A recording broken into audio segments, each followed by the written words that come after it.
సర్కారు పాఠశాలల బలోపేతంపై ప్రభుత్వం ప్రత్యేక దృష్టి పెట్టింది. బడిబాట కార్యక్రమంతో విద్యార్థుల సంఖ్యను పెంచేందుకు కృషి చేస్తోంది.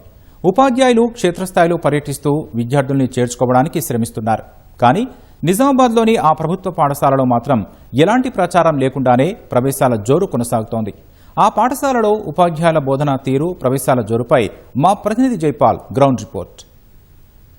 నిజామాబాద్ జిల్లాలో పాఠశాలలు ప్రారంభమయ్యాయి. ఎప్పటిలాగానే ప్రభుత్వ పాఠశాలలో విద్యార్థుల సంఖ్యను పెంచేందుకు బడిబాట కార్యక్రమం ద్వారా ఉపాధ్యాయులు తీవ్రంగా శ్రమిస్తున్నారు. ఇంటింటికి తిరుగుతూ పాఠశాలలో చేర్పించాలని చెప్పేసి అయితే విజ్ఞప్తి చేస్తున్న పరిస్థితి అయితే నెలకొంది. అయితే నిజామాబాద్ జిల్లాలోని బోర్గంపి పాఠశాలలో మాత్రం అందుకు భిన్నంగా ఉంది. ఇక్కడ ఎలాంటి ప్రచారము ఆర్భాటాలు లేకుండానే ప్రవేశాల జోరు కొనసాగుతుంది. మిగతా పాఠశాలలో కంటే ఈ పాఠశాలలో ఎలాంటి నాణ్యమైన శాస్త్రీయ విద్యను అందిస్తున్నారు, ఎందుకు ఈ పాఠశాలలో విద్యార్థులు చేరేందుకు ఆసక్తి చూపుతున్నారనే విషయాలు చెప్పేందుకు మనతో పాటు పాఠశాల హెడ్ మాస్టర్ శంకర్ సార్ ఉన్నారు. ఆయనతో మాట్లాడే ప్రయత్నం చేద్దాం. సార్ చెప్పండి, రాష్ట్ర వ్యాప్తంగా అదేవిధంగా జిల్లాలో కూడా బడిబాట కార్యక్రమం కొనసాగుతుంది. మరి బోర్గంపి పాఠశాల పరిధిలో బడిబాట కార్యక్రమం జరుగుతుందా లేదా? బడిబాట కార్యక్రమాలు ప్రభుత్వ నిబంధనల ప్రకారం మేము కూడా నిర్వహించడం జరిగింది. కాకపోతే బడిబాటకు భిన్నంగా ఇక్కడ ఉన్నటువంటి పరిస్థితి ఏంటంటే, ఇక్కడ ఉన్నటువంటి క్వాలిటీ ఎడ్యుకేషను, తర్వాత క్రమశిక్షణ, తర్వాత పిల్లలకు కావాల్సినటువంటి అన్ని సౌకర్యాలు అందటం మూలాన తల్లిదండ్రులు మా పాఠశాలలో చేర్పించడానికి వారే స్వచ్ఛందంగా రావడం జరుగుతుంది. మేము ఇంకా బడిబాటలో వెళ్ళి చెప్పే పరిస్థితి రాకుండానే వాళ్ళు వస్తున్నారు. ప్రభుత్వ నిబంధనల ప్రకారం మనం బడిబాట కార్యక్రమాలు నిర్వహించినా కూడా వాళ్ళు ఇప్పటికే మాకు అడ్మిషన్స్ కావాలని వేసవి సెలవుల్లోనే 400 మంది పిల్లలు ఇక్కడ పేర్లు నమోదు చేయించుకోవడం జరిగింది. వారందరికీ కూడా మనము ఈ వారంలో అడ్మిషన్స్ ఇవ్వడం జరుగుతుంది.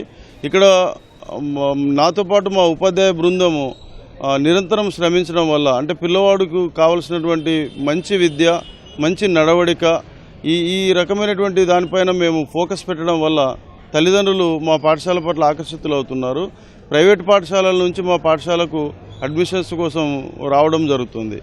400 మంది పిల్లలు ఇక్కడ పేర్లు రాపించుకున్నప్పుడు 200 పైన పిల్లలు ప్రైవేట్ పాఠశాల నుంచే మా పాఠశాలకు వస్తామని మమ్మల్ని సంప్రదించడం జరిగింది. మిగతా ప్రభుత్వ పాఠశాలలో బోధనతో పోలిస్తే ఇక్కడ ఆ బోధన ఎలా ఉంటుంది అసలు?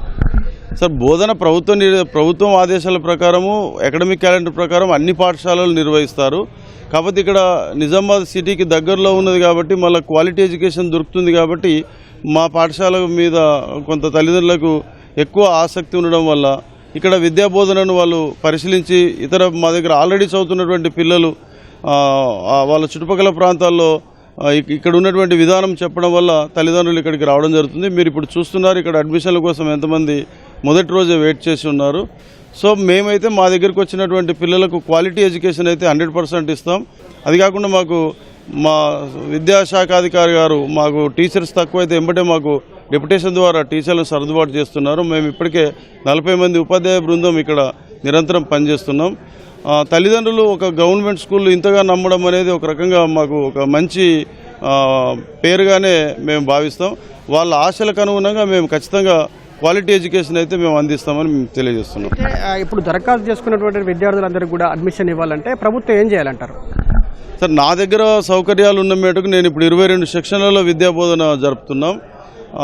అడిషనల్ క్లాస్ రూమ్లు ఉన్నప్పుడు ఇంకా అది మరింత సంఖ్య పెంచడానికి అవకాశం ఉంటుంది. అయితే మేము అనుకున్నటువంటి సంఖ్య ఒక్కొక్క సెక్షన్కు 45గా ఇంతవరకు మేము నిర్ణయించాం. ఈసారి కొంత సంఖ్య పెంచి అడ్మిషన్స్ తీసుకుందాం అనుకున్నాం. 50 మందిని ఒక్కొక్క సెక్షన్లో పెట్టి మ్యాక్సిమం వచ్చినటువంటి అందరికి కూడా మేము హెల్ప్ చేద్దామనే ఆలోచనలో ఉన్నాం. ప్రభుత్వం కూడా నాణ్యమైన శాస్త్రీయమైన విద్య అందిస్తుందని చెప్తుంది. మరి నాణ్యమైన శాస్త్రీయ విద్యా విధానం అంటే ఏంటి అసలు?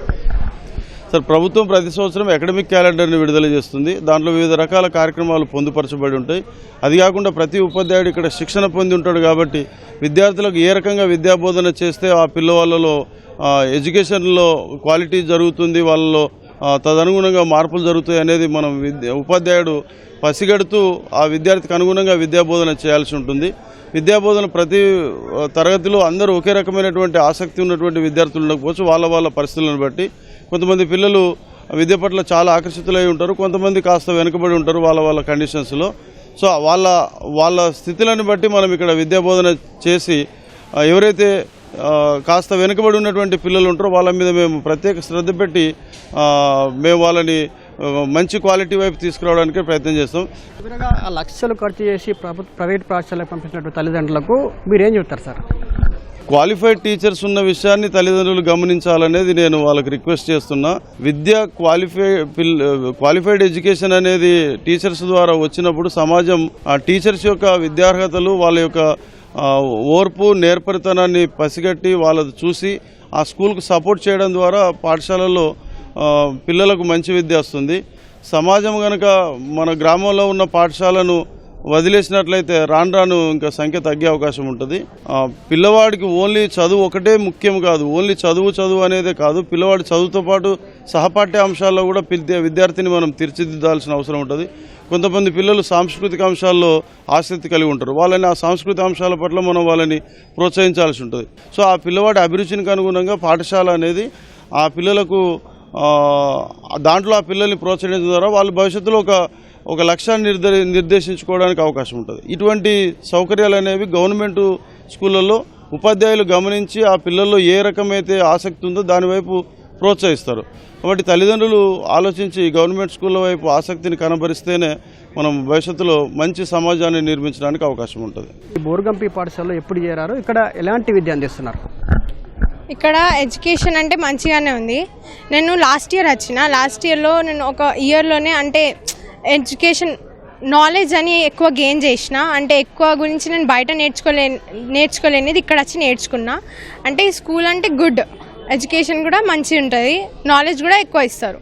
మాతో మా టీచర్స్ అండ్ సార్స్ అందరూ బాగానే ఉంటారు. మాకు ఏదైనా అర్థం కాకపోతే 3 సార్లు కానీ 4 సార్లు అయినా ఎక్స్ప్లెయిన్ చేస్తారు మంచిగా.